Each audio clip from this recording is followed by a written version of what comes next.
All right. The first one we're going to do is the science rev. So the top left, it's number 5, and we're going to do the scientific revolution. To preface this, there was just one primary source question on the scientific rev last year, and I don't think there was any on the Enlightenment. I know the essay and the DBQ really were not on the Enlightenment. And guys, this is scientific rev. This is the timeline for scientific rev. It's not that crazy. It's really just a title with about 4 or 5 names for each title. The Enlightenment is probably the busiest timeline that I have. So they asked very little about this last year. That's my call for this year. I think we're going to see some good Enlightenment questions, so I want you to be prepared. And that's why we're doing this today, so I can reach everybody and not this morning. Now, for the scientific rev, we're going to do our timeline 3 dates. Start with 1500, go 16, and then 1700. Now, what's going on in the back? What came before it? If you have to pick an era, just one era that you say comes before the scientific rev, what do you think? Reformation. I put the Renaissance. I think it has the most direct connection leading to the scientific rev, right? Renaissance is about the revival of classical text. Renaissance is about humanism, right? And basic rights and individuals have value. I think the scientific rev is going to reflect a lot of that. But look at what else is going on in the background. What era going on here has the most direct connection to the scientific? Exploration. There's in fact a couple key concepts in the exploration timeline that talks about new technologies of exploration. The caravel, the Latine rig, the map and compass, new maps, I should say, updated maps. All of that has to do with science and scientific discovery. So that's going on in the background. What else is going on in the background of the scientific revolution that's really significant and has a big impact on the scientific revolution? 1517 is the 95 Theses. The Reformation, right? This science, in many ways, is going to challenge a lot of the church. So going on in the background there is pretty significant. What comes at the end of the scientific revolution? What does the scientific revolution lead into? The Enlightenment, what we're doing next, okay? And the last thing going on in the background is in the 1600s, we see the rise of absolutism, the single powerful kings that have virtue, that want to have an impact on their society and run their society. So, our clusters for the scientific rev. All right, number 1, I think we go back to Renaissance and make a connection. I would put humanism. Humanism. The other kind of discovery, the idea that individuals shouldn't just accept what God chose or accept what the old people thought, is the fact that we are leading, several of our scientists are leading to the most important discovery of the scientific revolution, which is the scientific method. We'll talk about that in more detail later, but here is your main key concept, your main quote for both the scientific revolution and the Enlightenment. It is your thesis statement for a DBQ or an essay, right? It is your entire answer if you get a short answer on it. And that is, how is the mindset of people changing? Elvira, go ahead. Faith to reason.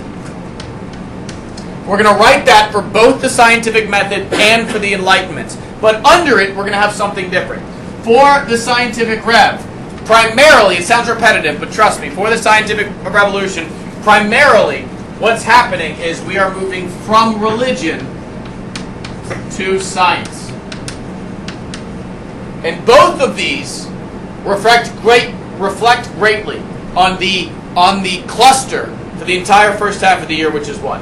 Status quo. Destroying the status quo. We are destroying the feudal system. The idea that we have a king, and then nobles, and then priests that should run society. Everybody else is relatively worthless, useless, or I should say meaningless. So challenge status quo. And then the last one, it also connects to the Renaissance. How are people going to manage to be scientists? Patronage.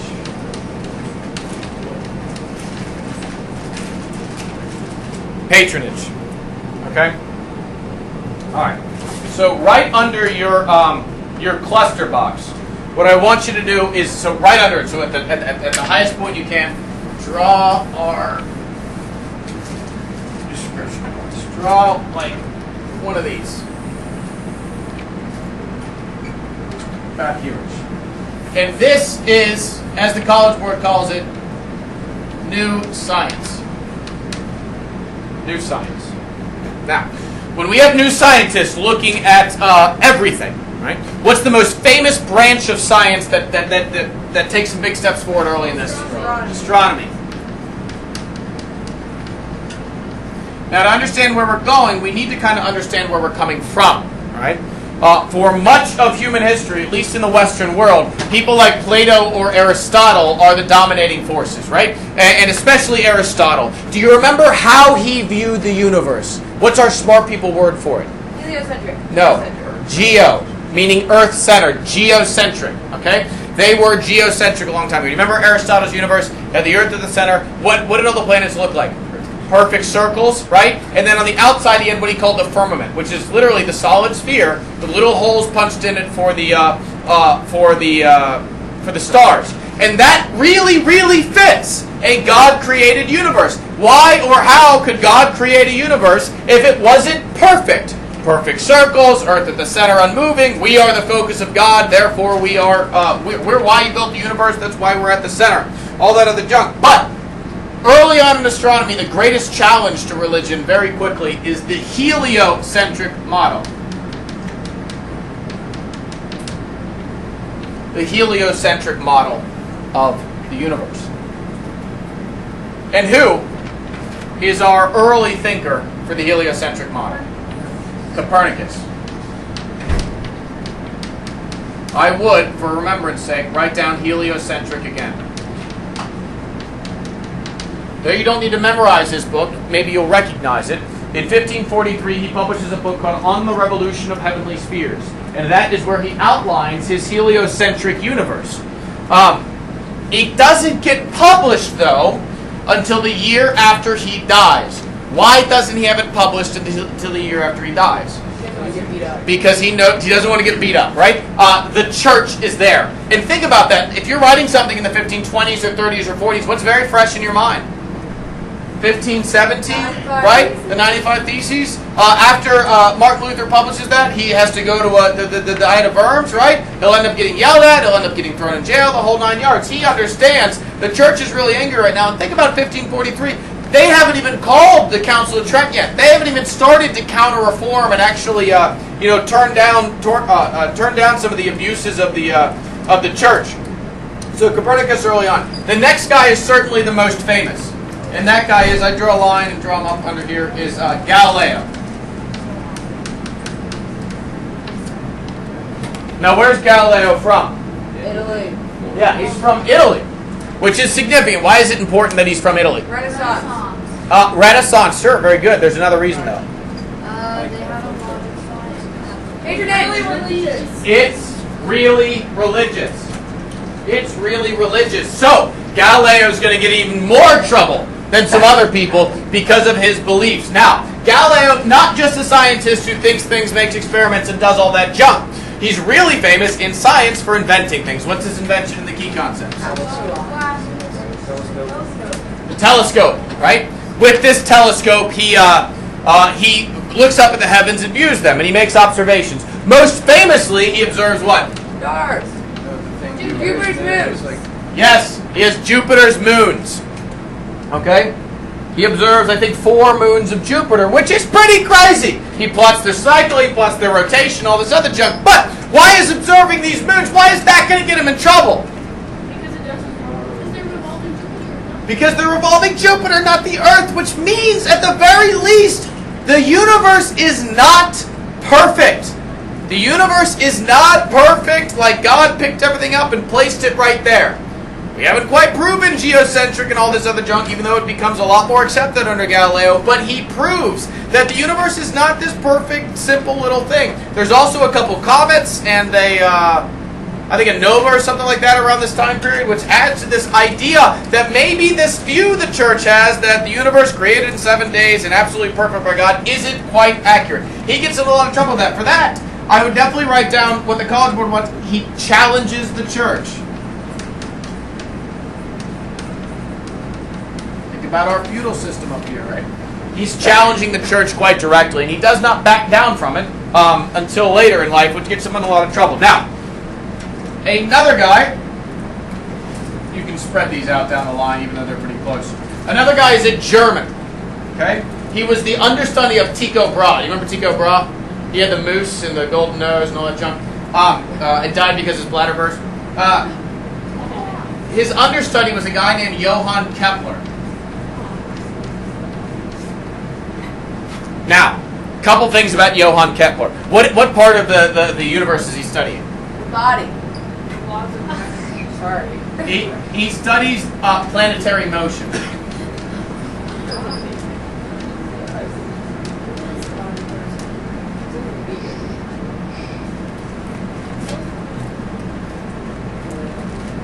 Kepler and planetary motion. Let me know, by the way, he when he publishes his things, he calls them what? Do you know? They were a set of tables. Oh, isn't that the... Do you remember the Rudolphine tables? Now, why does a guy named Kepler name them the Rudolphine tables? It's not so the church doesn't get them. It's because if Bill Gates paid me $1 million to come up with a brand new teaching strategy, what am I going to call it? I'm going to call it the Gates teaching strategy to honor the guy who paid me. This is patronage.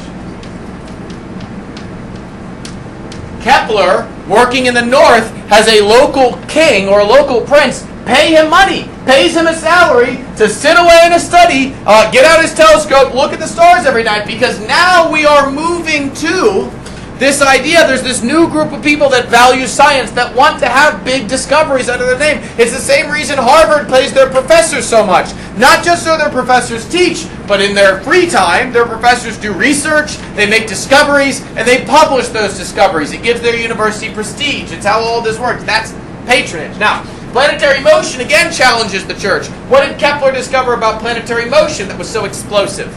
Not perfect circles. They're not perfect circles. They're ellipses, right? They're ovals. Okay? Which once again challenges the church. The last guy. He's like mid-1600s. I know we're off the edge here. And the most famous scientist of all was who? Newton.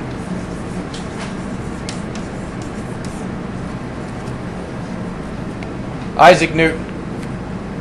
Now, his quote was that he's not some great guy. He's standing on the shoulders of giants, right? He takes what everybody, all the scientists, even the ones we haven't talked about, did before him, and he puts them together into what? What's his famous discovery?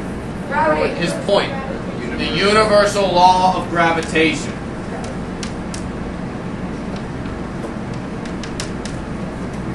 The universal law of gravitation. Now, why is this such an overwhelmingly significant statement or discovery? They are special. Same thing that made an apple falls, the same thing that made the eggs together. Good job, Christopher. He says that the rules governing Earth, what we see and interact with every day, are the same rules governing the planets and the stars, which means the reason the moon rotates around the Earth, the reason the moons rotate around Jupiter, is the same reason the apple falls to the tree. What his universal law of gravity says is, we aren't special.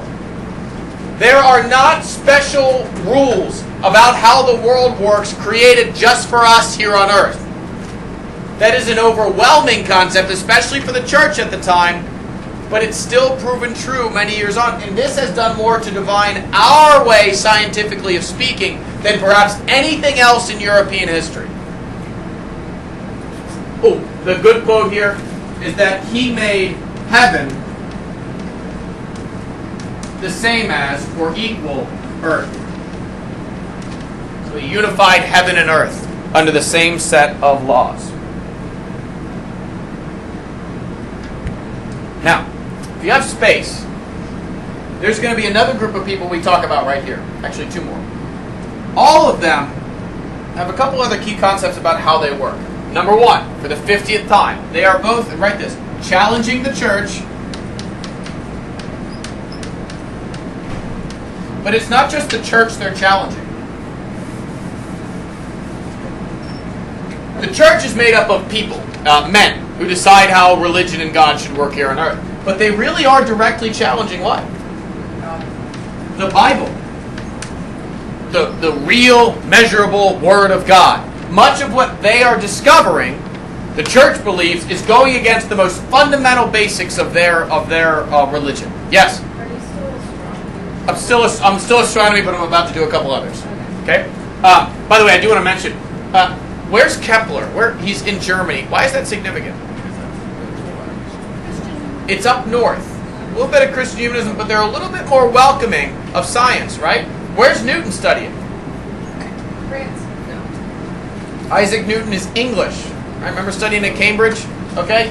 He's in England. They definitely are not under the control of the Roman Catholic Church by the time we get into the 1600s. They've gone through Henry VIII and Elizabeth. They're Protestant mostly. He has a little bit more free reign there. These people are not studying in Italy because the church still has very strong control. The other thing I want, the more important one, is down here. What they can start to do. When Leonardo da Vinci started his work, what did he make? The human body. Not me, sorry. What did he paint? What did he sculpt? So, No. David. David. What else did he sculpt? What was his main stuff that he sculpted? Bible. Religious. Jesus. Mary. Right? All that junk. Why was he painting Jesus and Mary? Because the church was paying them a lot of money. Well, if the church was the only patron out there, none of these scientists would have had any impact. But under exploration, we started to change society. So now, these scientists can, instead of trying to please the church, which none of this science will do, they started to appeal to whom? new box of meat. The new elites, right? Who had money, power, and wanted to make great discoveries and great moments and great art and great science, but had no problem distancing themselves a little bit from the church. If you remember, what were our jobs for the new elites? Bankers, merchants, even the guilds have a little more power there. Good. You can write patronage off to the side again if you want. Now, the next group of people we're going to look at is people who study the human body. So if you have a different color, change colors. People who study the human body are called Physicians. physicians. It's really only two we need to look at. We will actually start backwards. You could put these guys at the bottom of the timeline if you want, or a different color, whatever works for you. The guy who is the Newton of physicians was who? Harvey. It was Harvey. Harvey studied what thing about the human body that led them to a bigger picture? Circulation. Or the heart. And what he discovered was the same thing that Newton discovered. What Harvey said was, the human body is not a bunch of different little things created independently. Our brain is not this special consciousness that's not really connected to the rest. The body is one unified system.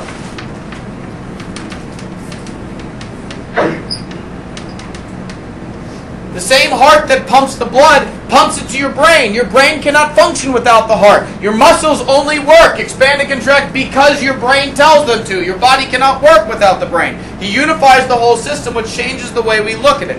If we go the opposite of Harvey, way back before 1500s, do you remember the name of the guy who kind of defined how we look at the body? The guy who used, like, we call it natural science or natural philosophy. What you do there is just look at something and decide what's going on, right? Aristotle just looked up and decided what's going on, not based on an experiment or fact or anything like that.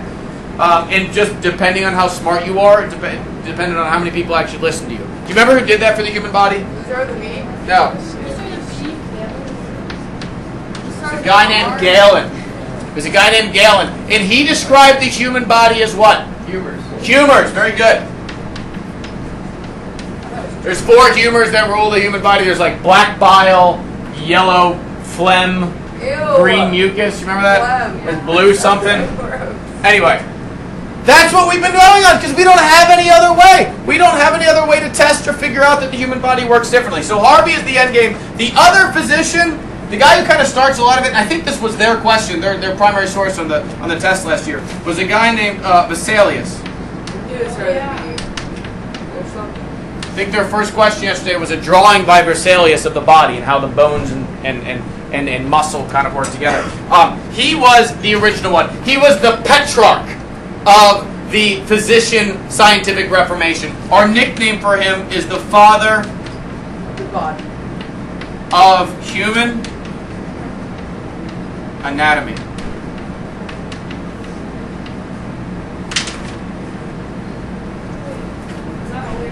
Yeah. That's Da Vinci. Our third group, I have a title for them, but they're really a little more like thinkers. But we will call them mathematicians. Okay. There's two of them. And the first guy, we're not even going to talk really about math at all.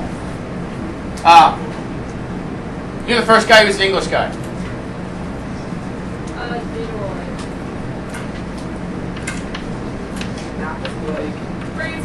Remember Francis Bacon. Okay? Francis Bacon does more for the scientific revolution perhaps than anybody else. Of course, until Newton. When I taught you Bacon, I told you there was a vocab word you would attach to his name and never forget. It's empiricism. What is empiricism? Empiricism is the idea that's not natural philosophy. You do not just look at something and decide what's going on. You can only make conclusions. You can only assume something is factually correct if you can observe it, if you can see it. He starts Europe's process of coming to what? Of creating what? Secular. The scientific method. Very good. Which is going to be the ultimate outcome of the scientific revolution. The ultimate outcome is not even Newton's laws of gravity. It's not Harvey's unified system. It's the idea that we are going to use the scientific method. We are going to observe, we will question, and we will experiment. And we will base our understanding only off the results of those experiments. And that's something that still defines our world today. We haven't gone away from it that much. So, I would write down experiment for him. And that experiment needs to be based on what word? Reason.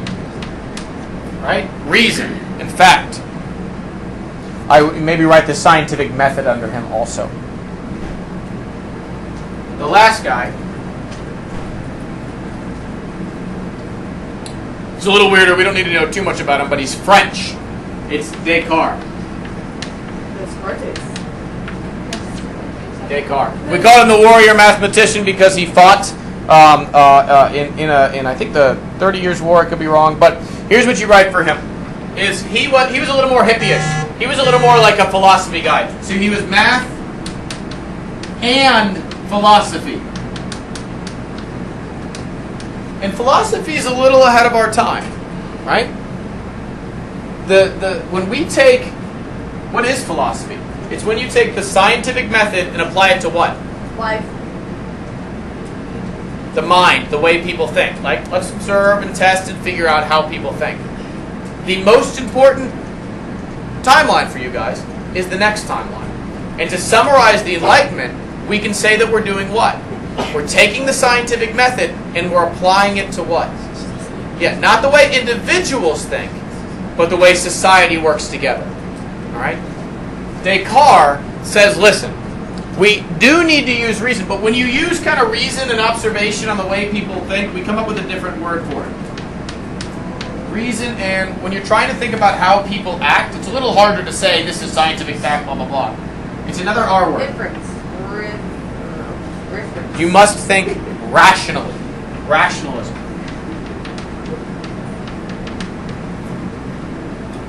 Must think using rationalism.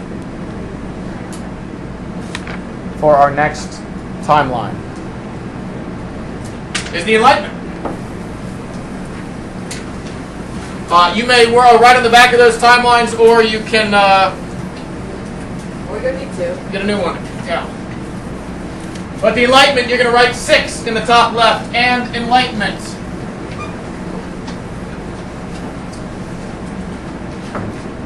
So continuing on, because the ideas are mostly, very much so I should say, the same. For this timeline, let's do 1800 on the right.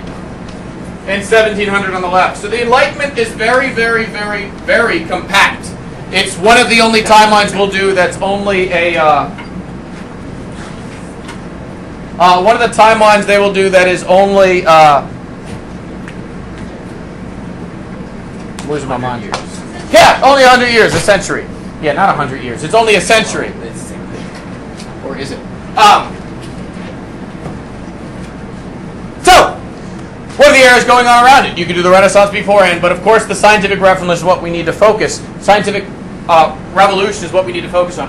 What's been happening in the 1600s to the 1700s that these Enlightenment thinkers are really going to care about? Absolutism, right? The changing way of politics. Okay, so our clusters for the Enlightenment, I think, are very similar. Number one, I would say humanism again. Humanism, maybe you could say, and the scientific method. Okay. But our big cluster, our thesis statement, is that we are moving from faith to reason. And in the scientific revolution, we got even more accurate. What did we say under faith and reason? I forget. Religion to science. For the Enlightenment, what I want you to write under that is we are moving truly. The Enlightenment does more than anything else to help destroy the old world. Right? So, what is, here, leave it. All right. What do we call this? What kind of pyramid is this? Society. The society and government religion. It's the feudal system. So we are going from feudalism. Bureaucracy. What is the ultimate form of government that an Enlightenment thinker would tell you? Democracy. And finally, what I want you to have in the back of your head the whole time is what's the end goal? What is the actual factual personification of the Enlightenment in Europe? It's the French Revolution. And because you're all geniuses, and I've been screaming it for years, what's a good year? 1789, good, not 18. 1789, good job, Ron. And because you guys are super, super duper smart, you even know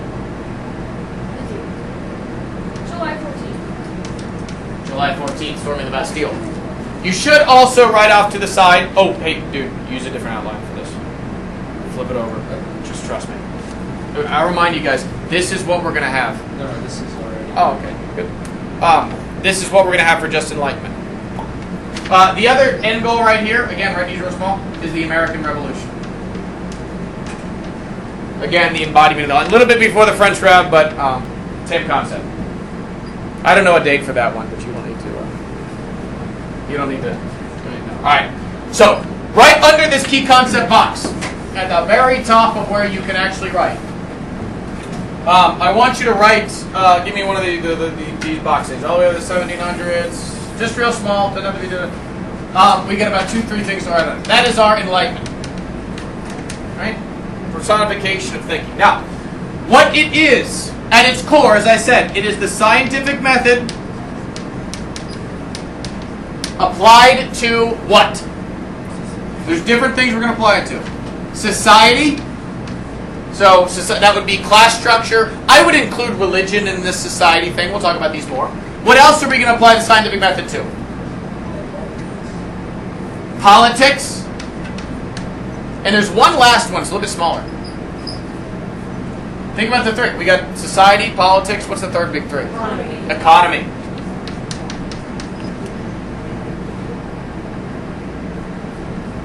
And for just about the very last time, I want to make it clear, because you're going to make it clear in your essays. In order to come to a conclusion, in order to make a decision, you as an Enlightenment thinker must apply reason. Which again, is a really, really, really big challenge to especially the clergy, but also the kings. What are kings saying right now? Are they applying reason to why they can rule? What are they saying? Divine right. God chose me to rule. I'm allowed to. The Enlightenment is going to be the death of that. So, to start out with, you can, if you have like 8 colors, you can switch color right now. If you only got like 2 or 3, then don't worry about it. We're going to look at our first group of Enlightenment thinkers. What's the most famous group of Enlightenment thinkers? Write real small for these, okay? Are they're philosophers, and who's the most famous? Most famously, widely John read Locke. philosopher.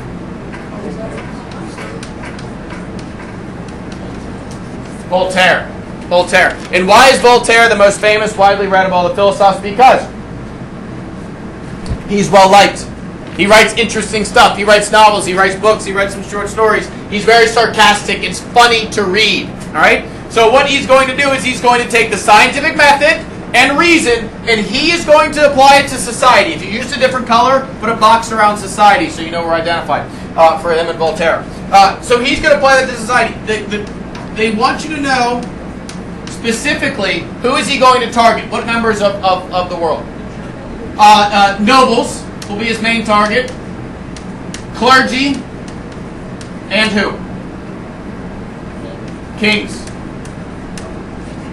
So he targets these people, which is kind of a big deal because they're not used to being targeted. They've never really been targeted before. And what's worse is he's doing it in a funny way. People don't get angry at the king at first. They just laugh at him. People don't get angry at the nobles. They make fun of them. They come up with generic names to call nobles behind their backs because Voltaire's books become so famous, which is great for Voltaire in popularity, but he has at least 2 trips where he gets sent to, you know, more specifically, that one, the Bastille. He gets thrown in the Bastille for a long time. He gets in a lot of trouble because he's attacking the higher-ups. Now, I want to be clear also, he is not a guy who comes up with solutions. People like Montesquieu, people like John Locke will come up with solutions to government's problems. He only points out the issues. Do you know what word we're going to use for Voltaire then? Satire is what I first thought of, but they use the term skeptic. He's a skeptic. And if I asked you what religion he was, what would you say? He's definitely not a religion. So, maybe he's atheist, which means he does not believe there's a God, or, a word they like to use, he could be deist. Do you know what deism is? That's where you believe there's a higher power, but you don't follow a specific religion and rules. That's Voltaire. Next up, my favorite guy. The guy who wrote the most important book of the entire Enlightenment. The most significant of the philosophers. By the way, if you need to write like philosoph, have the word philosoph somewhere on this paper. Okay? Who? You know what the most important book of the Enlightenment is? It's a book you have to know. Prince. It is written by a guy named Diderot. It's the Encyclopédie.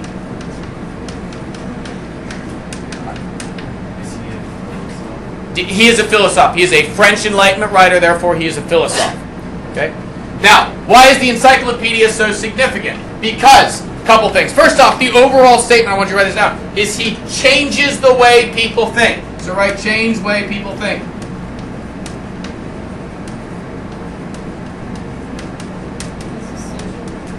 Yeah, this is still social. It really is everything. It's really social, political, economic, but sure, let's say social.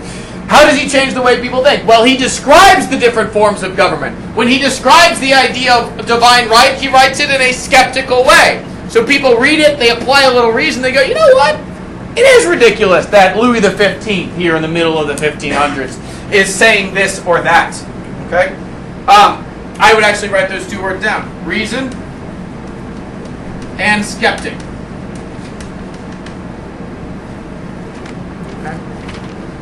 It's the most widely printed book of the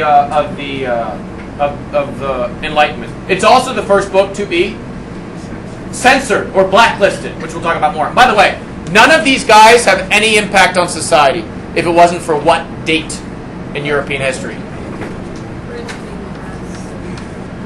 1450. Johann Gutenberg and the printing press. We have spread literacy at this point, right? People in the lower middle, upper middle, and rich, they can read now, and these ideas can spread. The third philosopher we're going to talk about is a later philosopher. He's basically the last philosopher you need to know. And if you come really late, that means you're very, very, very crazy, right? You're radical is a better word. Do you remember what philosopher that is? Jean-Jacques Rousseau. Now, he believed very strongly in a term we're about to use. One of the earliest guys to apply reason to society actually wasn't in the 1700s, he was in the 1600s. And he wasn't French, he was English. Do you remember who? John Locke, who we'll talk more about in a second. But his big idea that we really like is what? Natural rights. Natural rights. Rousseau reflects that. Natural rights. He says natural rights are what is most important. Natural rights is what matters. And it's what people should focus on and protect. How, by the way, how do you develop people's understanding and skill in using their own natural rights? You could write a book, but then you've got to get people to read it. So you develop education. He believes education is the most important thing in society. But the real reason he's a radical is because all of these Enlightenment thinkers and all of these scientists believe strongly over and over again that in order to decide something, what do you need to do? Use reason. And Rousseau says that also. Emotion. But Rousseau remembers or says that we need to also use our emotion. We need to think, we need to feel. People are individuals, they're humanists, they're smart. Our emotions matter. Now, another group of people, change colors if you can. We'll look at politics. We'll look at politics, and this is going to be interspersed throughout again. The first guy, he's really from just before this, as I said, is John Locke. There's a lot written for Locke. He's the only guy on the left. You can write him as hard as you can. John Locke. His big idea, we talked about tabula rasa a couple timelines ago, the idea that when you're born, you're in tune, you grow through your experiences, right, as opposed to Hobbes, who's going out of favor, who said we're all greedy and life is nasty, Brutus, and short. Locke says the most important part of society is that people have certain natural rights. And he writes further. He looks at politics and he says the ultimate goal of government is to do what? The ultimate goal of government is to protect natural rights. Protect the natural rights. And people like Thomas Jefferson writing the Declaration of Independence will have read 2 treatises of government by John Locke. And they'll say, you know what?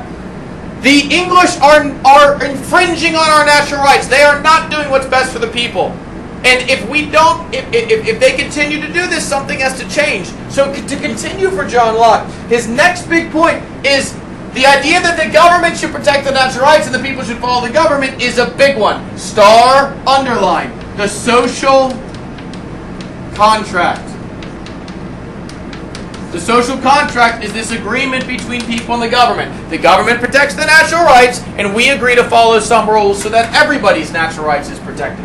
Therefore, Thomas Jefferson says, listen, the English are not protecting our natural rights, so they have broken the social contract, and it is our duty to rise up, overthrow them, and create a new government that will protect the natural rights. And if all you read is John Locke and all these philosophers, you're going to go towards democracy.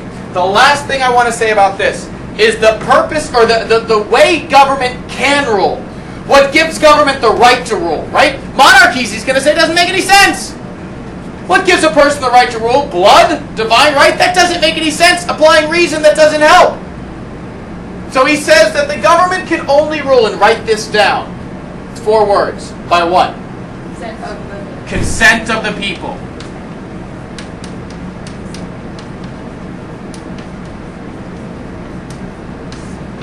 Consent of the people. And that's why democracy is going to be fought for. Now the next guy up is technically a French philosopher. But I put him in because he will look after government more than anything. And who is that guy? Montesquieu. Montesquieu. There's about 3 books that you need to know in these 2. This is one of them. His book is The Spirit of Law. Spirit of Laws. And he argues that in order for the government to govern by the consent of the people, not only does it need to be voted, but people vote in tyrants all the time. In order to protect against that, he says we need checks and balances. Don't write that term down because he doesn't use that. But he does say that the best way to have these checks and balances is to have what? 3 branches. So after our declaration, when we're writing our Constitution, People read a French philosopher, an Enlightenment thinker. They read about the three branches, an executive, a legislative, and a judicial, and they say, you know what? That just might work. A government might be able to protect against tyrants and continually protect the natural rights of the people. So obviously, applying reason to government and inspiring the American Revolution. There is a third group. That is the economists. Try to fit all these above the line still if you can. It's okay. The first and most famous economist is from Scotland. Adam Smith. 2. Middle-late 1600s, or middle-late 1700s. Now, what's Adam Smith's big idea? Free market, free trade. Laissez-faire. Laissez-faire, good word. Be a good one to put down, laissez-faire. Think of it, laissez-faire, government's not involved. Again, back then, guys, under feudalism, is this conservative or liberal? Liberal. It's very liberal, right? Today, 20th century, 21st century America, super free market, is that liberal or conservative? Conservative. That's why neoliberalism of Margaret Thatcher, Ronald Reagan is a conservative idea. Okay? Now, free market, we understand that. His book also is the other one you need to know. Wealth of Nations.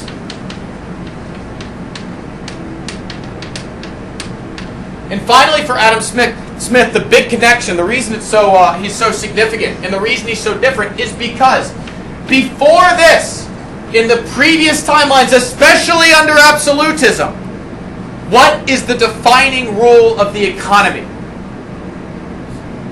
Do you remember the name for it? It wasn't free trade. It wasn't a focus on labor and services. It was what vocab word? Starts with an M. Mercantilism. Do you remember mercantilism? The balance of trade. We need to sell more than we buy. How has mercantilism? How does that manifest itself throughout the 16 to 1700s? If you need to sell more than you buy, what's really beneficial to have? Colonies, right? Because you can force them to buy. You can get raw materials, all this in the drug. He's moving away from that. Says, get the government out. Free market economy is what we need to break away from this old feudal system. And finally is, unfortunately, a word that, though it was on your reading guides, we don't talk about it much. If you are a French guy who who uses the scientific method to analyze society, what do you call it? Philosoph. A philosophe. If you're a French guy who analyzes the economy, you're called a physiocrat.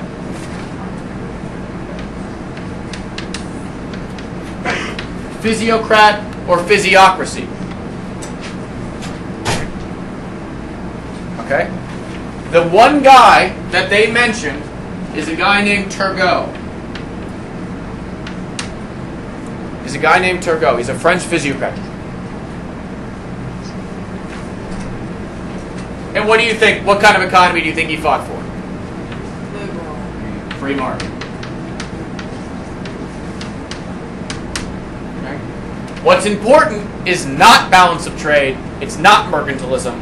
It's our wealth comes from having productive work. Now, this is not the end of the Enlightenment timeline. We have to do this section at the bottom.